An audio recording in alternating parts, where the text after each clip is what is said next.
Well,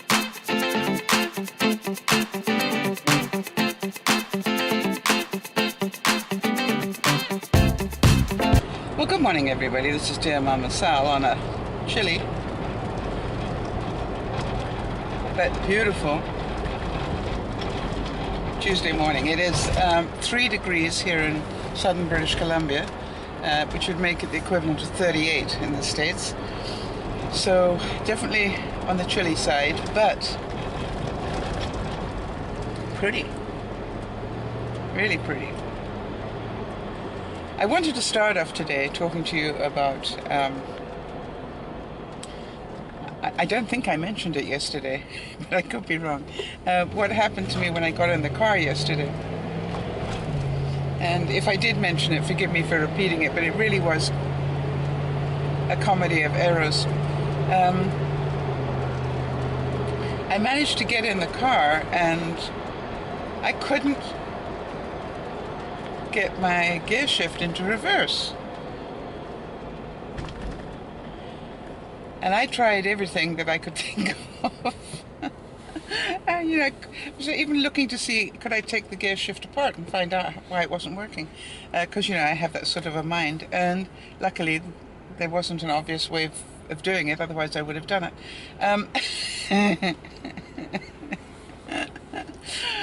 Yeah, a dangerous person. Anyway, it turned out that after about 15 minutes of struggling and cursing and really being very upset, you know, Monday morning is not the best morning in the week for me anyway. I then somehow or other managed to put my foot on the brake and try and get into reverse at the same time, and it worked. And then I realized you can't put my car into reverse unless your foot is on the brake. So here was my total confusion. I've had this car for 15 years, 16 years maybe, I don't know, somewhere in there, 15, 16 years. And I've been very, very happy with it. You need to know that I've been very, very happy. Nice car. Keep going as well as you're going. And I've done like 214,000 kilometers in it, which is amazing, really, when you think about how long I've had it.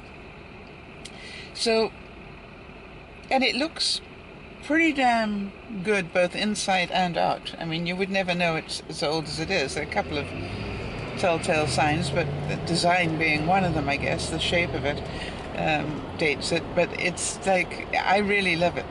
I love the heated seats, I love the leather, I love everything. I love the way it pulls my trailer. Everything about it I'm very, very happy with. So, you know, the idea that there was something going wrong with it just broke my heart yesterday. But the bigger problem was, how could I possibly have not had this problem all these years and then had it yesterday?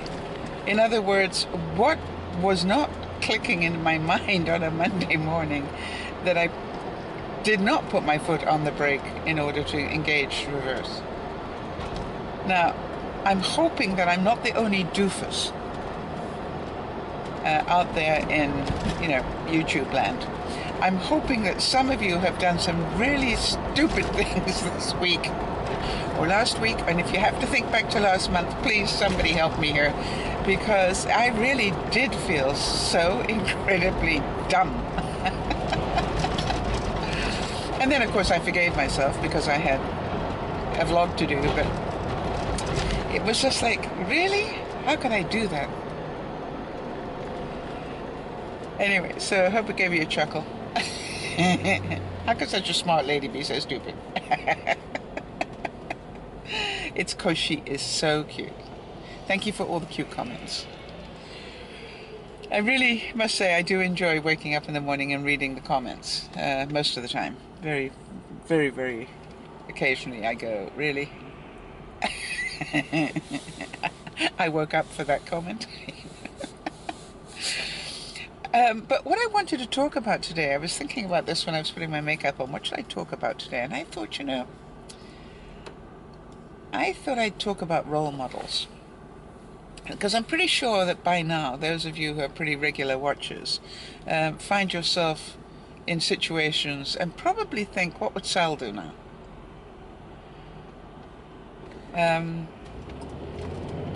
And hopefully chuckle. But one of the things that I always believed in was having role models in my life. Because why would I waste time when I didn't need to? So I would have, for example, I had a role model in business, and she was a senior vice president of a major bank, which in my time, you understand, was pretty unusual. So that made her a pretty unusual person. And she was wonderful to me. And she gave me, I'd have lunch with her or go and have dinner with her or do whatever fairly regularly. When I say fairly regularly, probably at least once a month. I would check in with her, and we would have, we'd go and do things together, play golf. She was, wanted to be a golfer, and I didn't particularly, but I didn't mind hacking around the course with her because I got a chance to talk to her. And we would, have lunches or have dinners or whatever, but always what I loved about it was she was really good about giving me valuable information.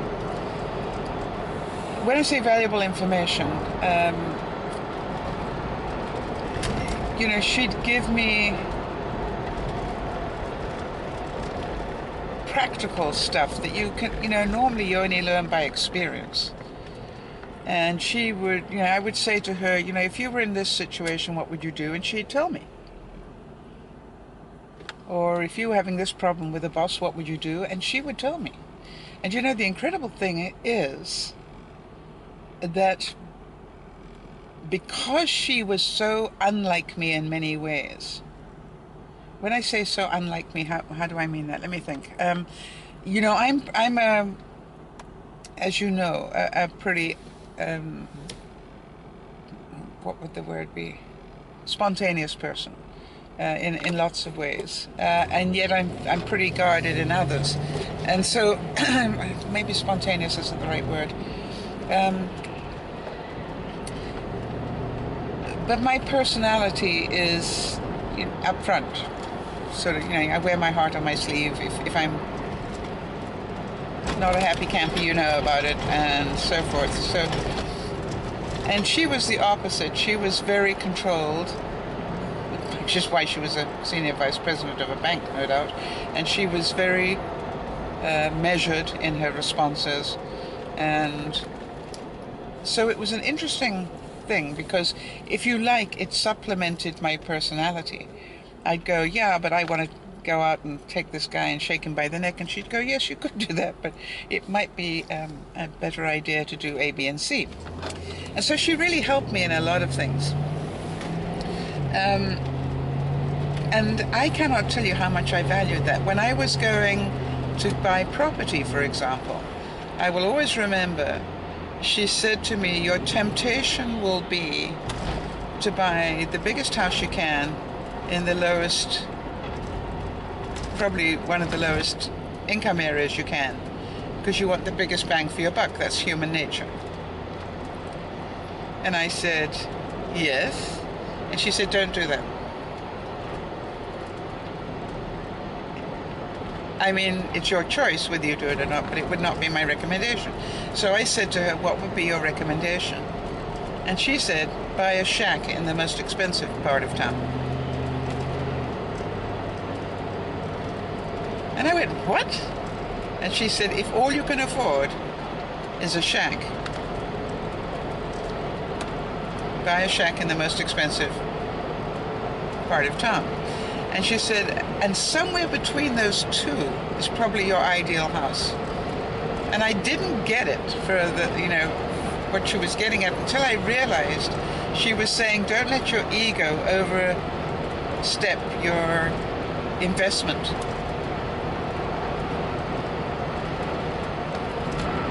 Because when you think about it, and those of you who are homeowners know this, to your horror in some cases, the value of your house is not the four walls and what's within it.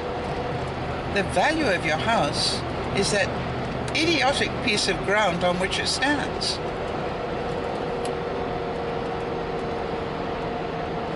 And so I look at my property, and I actually did what she told me to. And I have got a pocket handkerchief in terms of ground. You know, it's really quite small by comparison to most. But it's in a very good area. And so its intrinsic value has compounded over the years that I've had it.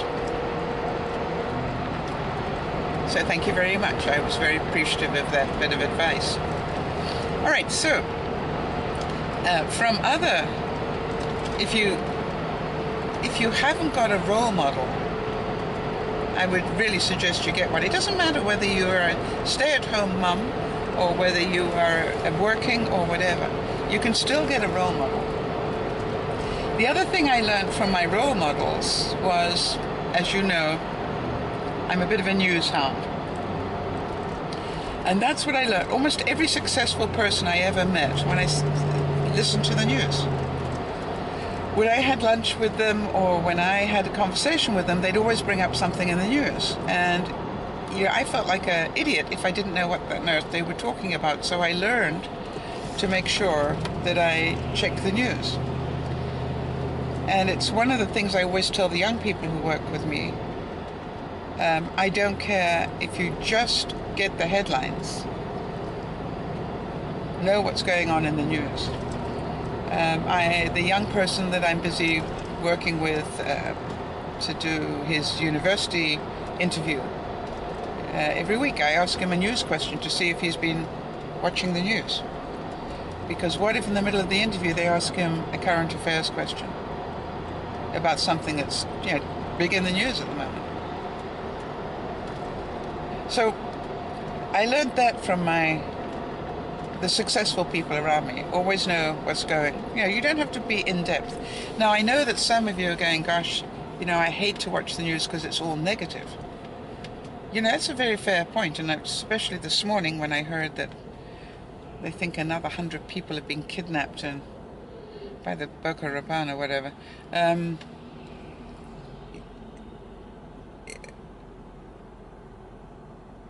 So, you go,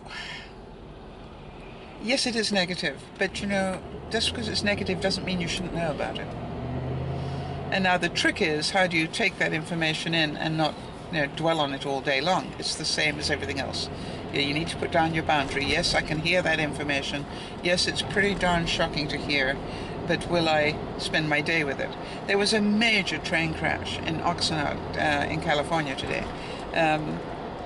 On the bad side. On the good side, they had these newly designed train cars that did not crumple. They merely flipped over. And I'm pretty sure that the casualties will be that much less because of it. In other words, people will be injured but not necessarily killed. I'm not saying there won't be fatalities from it, but they will be definitely reduced. So I'm a great believer that you need to look around you and sort of emulate, I think is the word, copy what people you admire are doing to some degree. And if you can do that, you will get closer to getting what they get. I know one of the things that I loved when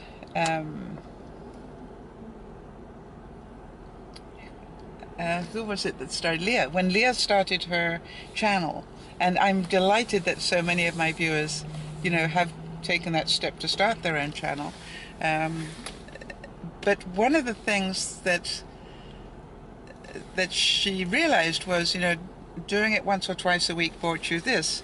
If you wanted to have consistent growth, and substantial growth, you know, you would need to be doing it more regularly. And it's a pain some days, as she will tell you.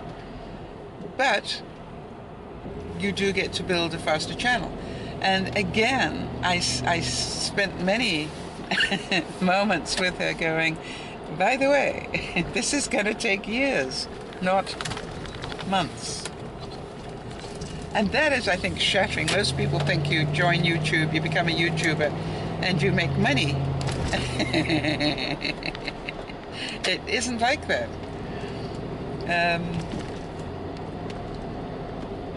And so I think it's really valuable to have people who are your mentors that tell you, okay, take this next step, please. And one of the things I've always loved, for example, about having Benji, as it's really funny, I started off being his mentor and now he's mine, is that, you know, every couple of months I will have a conversation with him, and the conversation is about what's my next step. And he will tell me stuff. He'll just give me a step or two, and then that's it. That's all he tells me. He doesn't want to overwhelm me with all that I need to do, because he knows I don't have the income, the ability, whatever, to do all the things that they do today. And that is good, but I guess somewhere along the line, he tries to remember what they did when they were way back when, on the scale. And so, and the other thing is, of course, I've said this many, many times before, which is there is a difference between having a role model and then comparing yourself with others. Do not, be careful about comparing yourself with others. For example, if I compared myself with, or my performance as a YouTuber against Judy's, you know, I'd probably never do another vlog, right? Because her numbers are so astronomical, and by comparison mine are quite pathetic. But my numbers are not quite pathetic. My numbers are very healthy. If I compare myself with people who are as far along as I am. In fact, I do very well against the people who've done the same number of videos or whatever. And there are sites where you can go to where it'll show you that comparison. So I compare myself with people of my ability rather than Benji and Judy's. Does that make sense? So be very careful about that. If you're going to compare, make sure it's apples to apples, not apples to oranges. Because I definitely would have just frightened myself stupid a long time ago and not gone on. And for those of you who are really quite new with your vlogs, keep at it. I always said to people, and I'm still say to people, because, you know, I'm on the learning phase myself, but for goodness sake, do something you love. You know, if I wasn't somebody who could naturally talk every morning on the way to work, you know, I wouldn't be doing this, would I? You know, I have to have the will to be able to do this on a daily basis.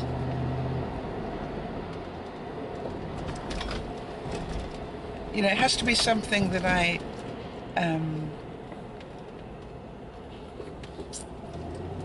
don't have to force myself to do it every morning. In fact, quite the opposite. I feel quite lost if I don't do it.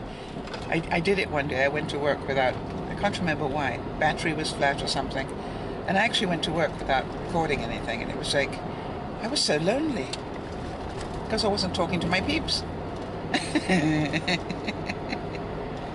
Yeah, it was quite sad. So let's say you want to be more fit, or whatever it is that you want to be. Find a role model that is not, you know, don't go for the super fit person. That would be stupid. Go for somebody who is doing some good things that you admire, and find out how they got the discipline to do that, or what they did. Make sense?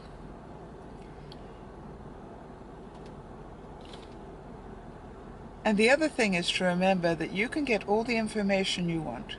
You can get all the advice that you want, which is what we all do. But, the bottom line is what you choose to do is what you choose to do. And I'm certain that a lot of you will notice that when I try very hard, although occasionally I guess I fall into the trap, but I try very hard not to tell people what to do. You see, what they do is their business, not mine. I don't know what the right decision is for anybody, quite honestly. I can give you some experience from my experience, this, that, and the other, but I really don't know. Because it's your life. I don't have your goals. I don't have your fear level. I don't have your whatever. Because I'm me. And I do some things very differently. But on the other hand, I'm a fairly happy person. But boy, it took me some understanding to get there. And by the way, for those of you who are slow cooker people, what did I do? I decided on Sunday night to put a slow cooker meal together that would cook while I was at work. And I pre-cooked some pork tenderloin in my halogen oven for about 40 minutes, I would think. So the pork tenderloin I cooked first, and because I didn't want it sitting in a slow cooker raw in any way, because that's how you get sick. All right, and then, but because it was in the halogen, it didn't dry it out. Very important. So then I cut that up into sort of like 2-inch pieces. So I had like 2-inch medallions, 2 inches thick, but little discs of pork. I put those in the slow cooker to start with, and I covered it with this can of bacon and bean soup. So it was like baked beans and bacon soup. And I think I did 1 can of condensed soup and 2 cans of water.